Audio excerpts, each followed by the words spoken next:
You know that feeling when you think you're about to witness the perfect sports moment?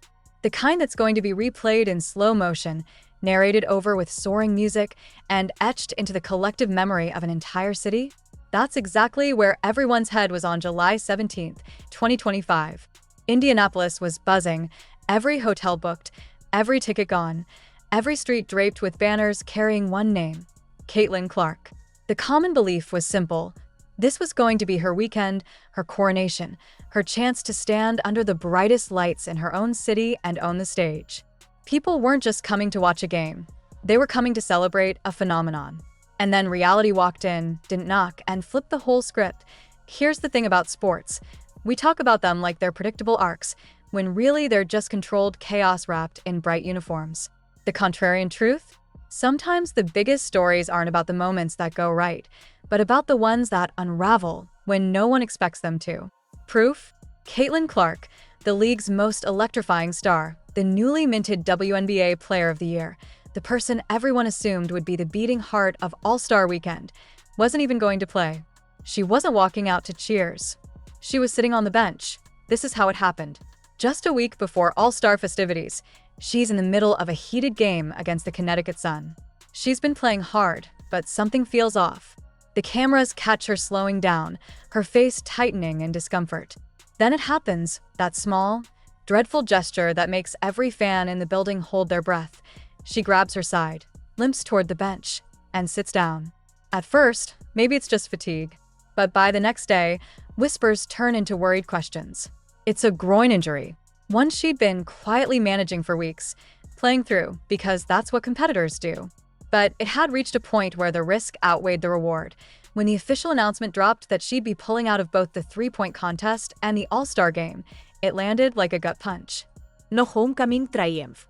No highlight reel in front of a roaring Indianapolis crowd. Just a short, heartfelt message with a heart emoji telling fans she was as disappointed as they were, but health had to come first. In a world where athletes are often pushed to grind through anything, this was a rare, mature decision, one that said the long game mattered more than the instant glory. Now here's where the story starts bending in ways no one could script. With Caitlin sidelined, the Fever didn't have to search far for her replacement. Lexi Hull, her teammate, a sniper from beyond the arc, steps into the three-point contest spot. On paper, perfect choice. In reality, she's carrying a weight no one saw coming. Just days before, she lost her dog Maggie. Not just a pet, but a 14-year companion through high school exams, college championships, every move from city to city. She posted a black and white photo with the words, "The sweetest Mags. Home won't be the same without you." It wasn't a flashy post, but it hit deep. Fans flooded her comments with condolences, but two messages stood out. Caitlin's quiet "love you" and Sophie Cunningham's "no, Lex, I'm so sorry." Those weren't teammate responses. Those were family responses. And if we're talking family, Sophie Cunningham is the glue. You know how every star needs a protector? Sophie's that. And then some. Earlier this season, when Caitlin took a brutal hit, Sophie didn't hesitate. She didn't look for a ref. She didn't wait for someone else to step in. She charged in, ready to go to battle. That moment cost her a league fine, but earned her the kind of respect you can't buy. And when Lexi lost Maggie, Sophie was there too, not making a spectacle of it, but checking in, lifting her up, making sure she didn't have to stand in the storm alone.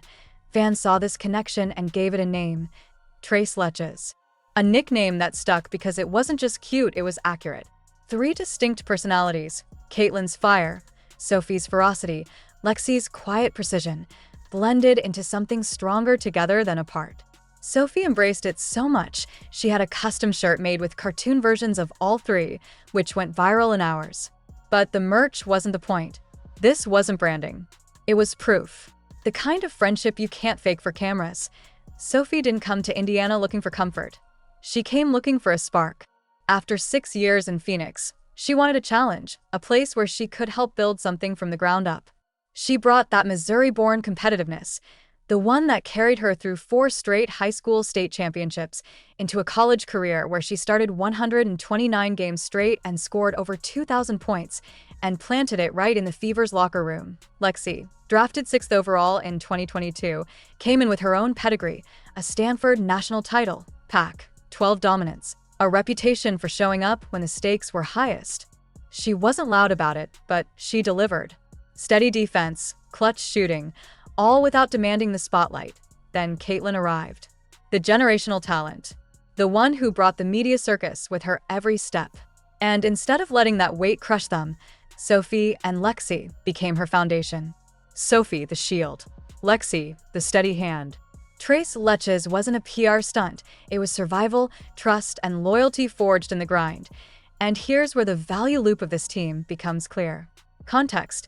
Caitlin's injury could have derailed the Fever's momentum. Application. Instead, the bond between the three made them double down, not fall apart. Framing. What fans saw wasn't a team gutted by loss, but one that refused to break, even when their centerpiece was out. Before Sophie got there, Indiana had talent but no heartbeat. She brought the heartbeat. Lexi's confidence soared. Her three-point accuracy climbed to nearly 49%. The culture shifted. It wasn't just about plays and stats anymore. It was about making sure everyone in that locker room felt like they mattered beyond the scoreboard. Fans started noticing it in the little things. The unspoken passes. The sideline celebrations. The way they moved in sync without a word. That energy spread to younger teammates, to the fans, even to players around the league. Suddenly, Indianapolis wasn't just a team you played against. It was a culture you wanted to be part of. Tres Leches went from a nickname to a symbol. A reminder that talent wins games, but trust builds legacies. And as they push forward, chasing that next win, it's not just about how far they can go this season. It's about how far this unshakable bond can take them over years. Because in a league full of stars, the ones that shine the brightest aren't always the ones with the most points or the biggest endorsements. Sometimes, it's the ones who choose to shine together. And if you've been watching closely, you know, this story isn't done yet. You'll want to be there when the next chapter drops, because something tells me the best part is still coming.